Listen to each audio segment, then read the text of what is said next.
사무엘상 7장 2절, 3절, 4절 말씀입니다. 그가 기럇 여아림에 들어간 날부터 20년 동안 오래 있은지라 이스라엘 온 족속이 여호와를 사모하니라. 사무엘이 이스라엘 온 족속에게 말하여 이르되 만일 너희가 전심으로 여호와께 돌아오려거든 이방 신들과 아스타롯을 너희 중에서 제거하고 너희 마음을 여호와께로 향하여 그만을 섬기라. 그리하면 너희를 블레셋 사람의 손에서 건져 내시리라. 이에 이스라엘 자손이 바알들과 아스타롯을 제거하고 여호와만 섬김이니라. 아멘. 하나님의 언약궤는 이스라엘을 떠난 지 7개월 동안 이제 블레셋에 있게 됩니다. 그리고 독종으로 인해서 벳세메스로 돌아오고 잠시 머물다가 20년 동안 기럇 여아림이라는 산지에서 머물게 됩니다. 처음에는 하나님의 법궤가 실로에 있었죠. 요즘 말로 말하면은 서울에 있어서 동서남북에서 하나님의 법궤를 중심으로 제사를 드리고 예배를 드리게 되었습니다. 한나도 매년 실로에 올라가서 제사를 드리고 기도하고 사무엘 낳는 일이 일어나죠. 그런데 블레셋과의 전쟁 통해 하나님의 법궤를 빼앗기고 이런저런 과정을 거치다가 결국은 하나님의 법궤가 산골 기럇 여아림에 20년 동안 머물게 됩니다. 우리식으로 말하면은 강원도 산골에 약 20년 동안 하나님의 법궤가 모셔 있는 일이 일어납니다. 이 하나님의 법궤가 실로를 떠나서 기럇 여아림의 산골에 머무는 동안 이스라엘 백성들 사이에 중요한 변화가 일어납니다. 곧 신앙 부흥 운동, 회개의 운동이 준비가 됩니다. 7장 2절에 그렇게 말씀하죠. 7장 2절 읽습니다. 그가 기럇 여아림에 들어간 날부터 20년 동안 오래 있은지라 이스라엘 온 족속이 여호와를 사모하니라 라고 말씀합니다. 참 좋은 현상이죠. 이스라엘 온 족속 백성들이 여호와를 사모하는 마음이 이스라엘 백성들 마음속에 생기게 됩니다. 우리 사람들의 특징 중에 하나는 있을 때는 귀한 줄을 잘 모르죠. 그러다가 없어지면 내 곁에서 사라지면 좀 아쉬워하고 귀한 줄을 압니다. 우리 사람들이 뭔가 내 옆에 있을 때 귀한 줄 모르다가 없을 때 또 멀리 사라졌을 때 참 그 일이 그 물건이 그 사람이 소중하구나라고 깨닫는 것은 감사한 일입니다. 그런데 어떤 경우는 내 곁에서 떠나가도 없어져도 귀한 줄 모르는 일이 있는데 참 아쉬운 일이 되죠. 우리 사람들이 흔히 하는 말이 있을 때 잘해, 있을 때 잘해. 근데 그런 말 우리가 농반, 진반 하기도 합니다. 지금 이스라엘 백성들이 하나님의 법궤가 실로에 있을 때는 귀한 줄을 몰랐습니다. 당연히 여겼습니다. 그러다가 전쟁통에 법궤를 빼앗기고 블레셋에 갔다가 벳세메스 갔다가 기럇 여아림 산골에 20년 동안 머무는 동안 지금 이스라엘 백성들 마음속에 여호와를 사모했다. 하나님의 법궤를 그리워했다라는 말씀을 합니다. 이제 20년의 세월이 흘러가면서 엘리도 죽었고요. 전 세대 엘리 시대는 흘러가고 사무엘이 새롭게 등장을 합니다. 이 새로운 새 시대 사무엘이 등장을 하면서 중요한 메시지를 하게 되죠. 7장 3절 말씀을 함께 읽습니다.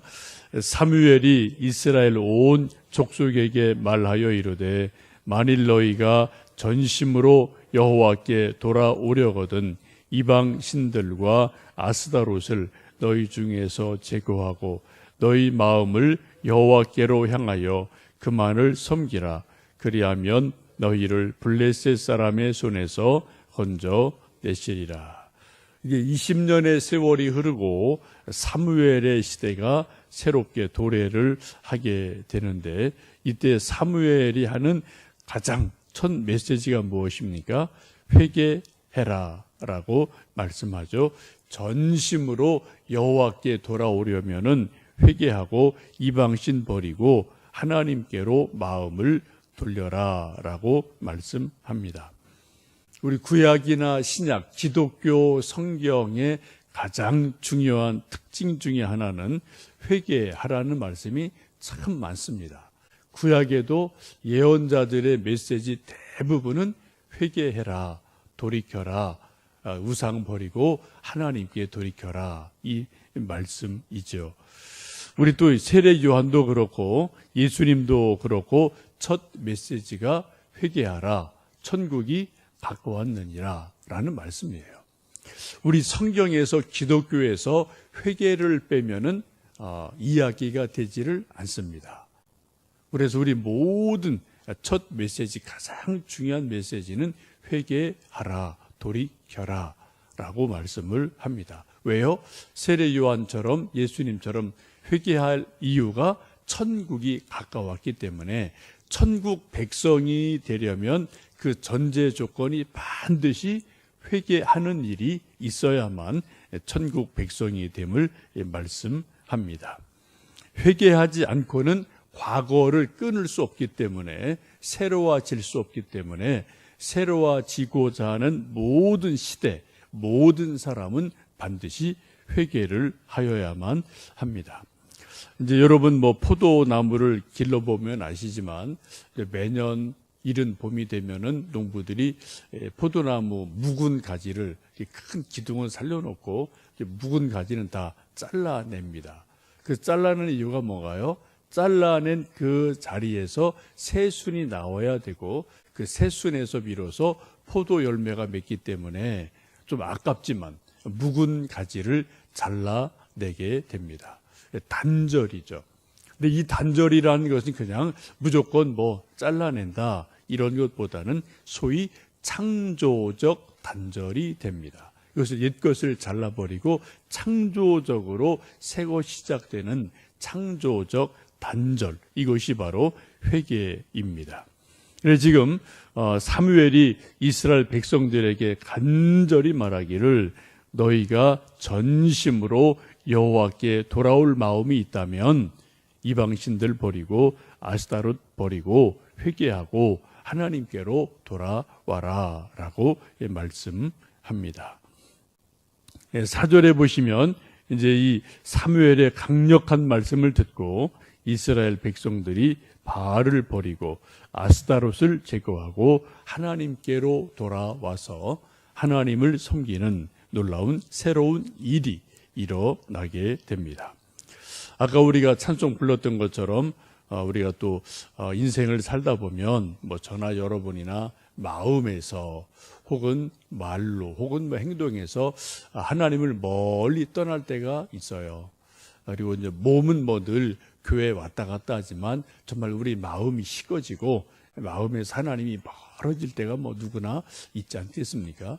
또 어떤 사람은 몸까지 교회에서 떠나서 몸까지도 교회 안 오는 분도 있고, 이런 분들이 있는데, 지금 이스라엘 백성도 오랜 세월 하나님을 떠나 있었지만 그 떠나 있는 것이 오히려 회개의 기회가 되고 하나님을 사모할 마음이 생겨서 또 사무엘 또 메시지를 통해서 회개하고 돌이키는 일이 됩니다.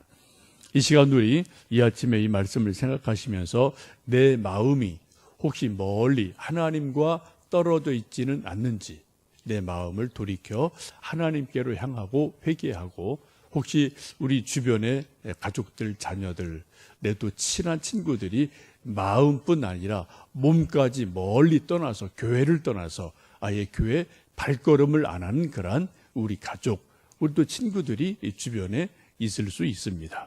이 시간 우리 그런 사람들을 생각하면서 하나님, 그들이 돌이켜 하나님 사모하고 하나님께로 돌아오는 그런 회개형을 주십시오. 새로운 믿음을 주십시오. 우리 함께 기도해 주시면 좋겠습니다.